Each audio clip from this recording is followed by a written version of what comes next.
naman ang mga sumasakay ng MRT ngayong pinabagal na ang takbo ng tren para iwas aberya daw. Pero kahit pa pabagali ng MRT, nakasalalay pa rin sa mismong nagpapatakbo ng tren ang kaligtasan nito.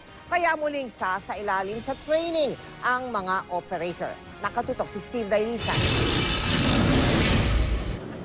Kasama ang tagapagsalita ng MRT, sumakay kami sa tren mula North Avenue Station 12:04 ng tanghali. Dahil holiday, mas kakaunti ang pasahero at walang hassle sa pagsakay. Mula sa 50 km per hour, 40 km per hour na lang ang takbo ng tren, alinsunod sa utos ng DOTC. Pag nalesen mo yung mga stress sa mga systems niya sa makina, then malilesen mo din yung breakdown. Pero hinaing ng mga nakasakay namin, kalbaryo ng araw sila sa pila sa mga istasyon, babagal pa ang tren.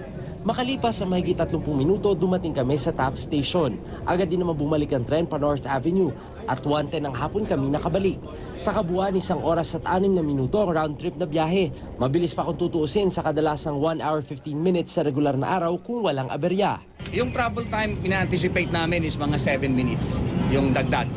Kapag present lahat ng factors na yan, yung dami ng tao at saka yung volume ng tren sa linya na tumatakbo. Ang pagdiskaril ng MRT sa Taft Station ang dahilan kung bakit pinabagal ang takbo ng mga tren. Pero ang kaligtasan di lang daw sa bagal o bilis ng takbo, kundi sa mismong nagpapatakbo nito. Kaya susunod na linggo, sasailalim sa retraining ang mga operator ng MRT. Pinagdaanan din naman namin yung sa training.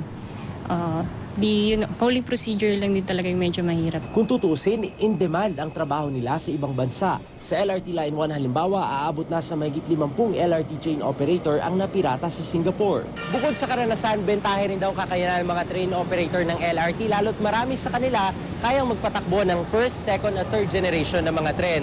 Hindi raw nakakapagtaka kung marami man sa kanila makipagsapalaran, lalo pat triple ang pwede nilang kitain sa ibang bansa.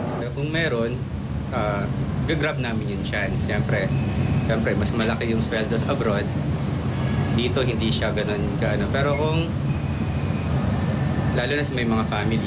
Sa kasalukuyan, bagamat contractual, regular naman daw na nare-renew ang bawat train operator mapa LRT o MRT.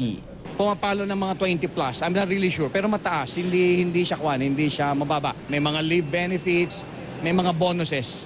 Siniguro naman ng MRT at LRT na hindi kakapusin sa mga train operator ang bansa, lalo't patuloy daw ang hiring at training sa kanila.